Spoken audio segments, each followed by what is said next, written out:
Neurodiversity in the workplace. Let's talk about it. So one of the things that I noticed, especially being a person with neurodivergent traits, is that a lot of times communication was a big barrier. It was problematic. It was an obstacle.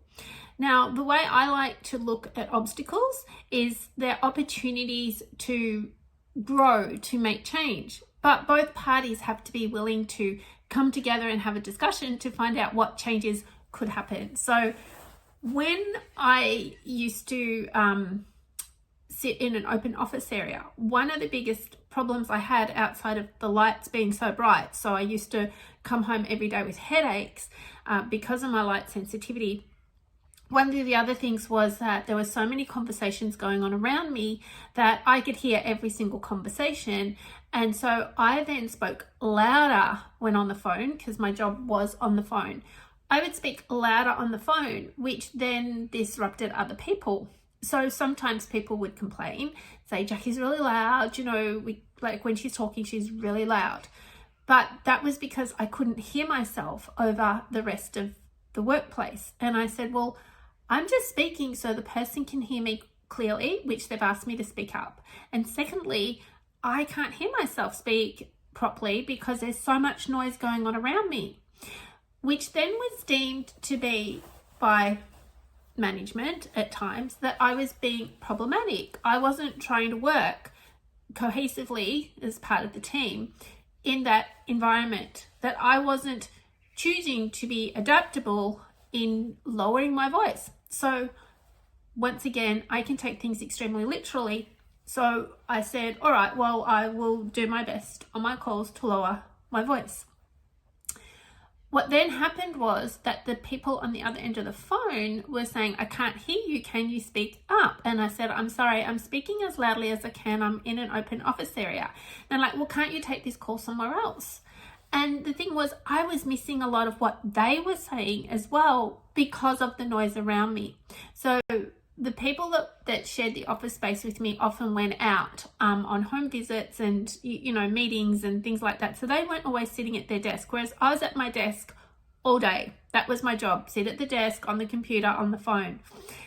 So I remember that I used to get a lot of work done when the office space was quieter. Now, why am I sharing all of this with you?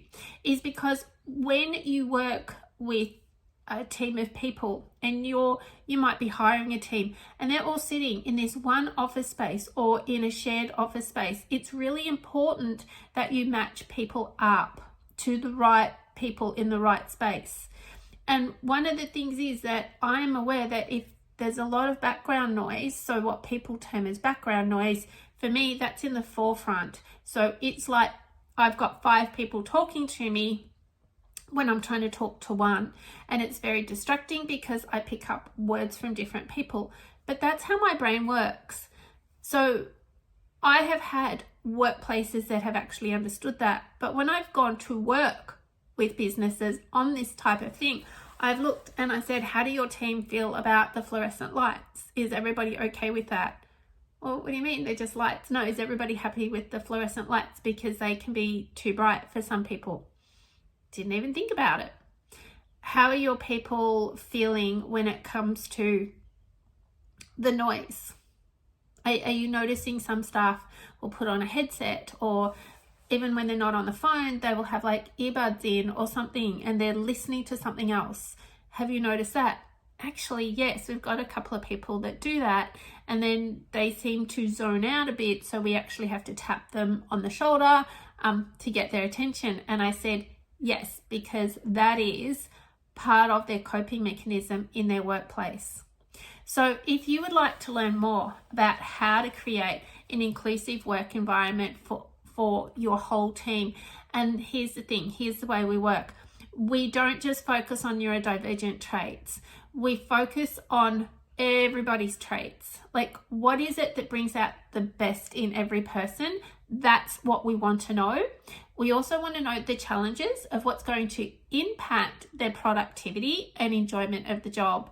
So I have a whole strategy and approach to this, and it is layered, but I love working with people and businesses to create a work environment for themselves even sole traders who are running businesses, even even people who are studying and want to just get that deeper connection and then got neurodivergent traits.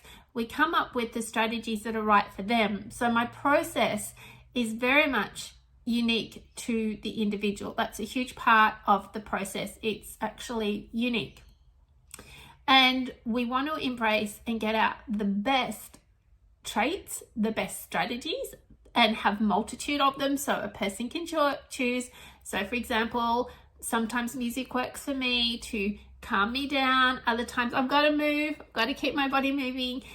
We're all different. We all have different traits. So I work with businesses, I work with individuals, especially those that have neurodivergent traits, but we're not interested in the diagnosis or the label. We're interested in helping people to shine and be the best version of themselves whilst being unapologetically true to themselves.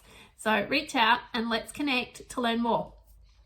Just a side note, we also have 2 books available which you can grab on our website, instant access straight away.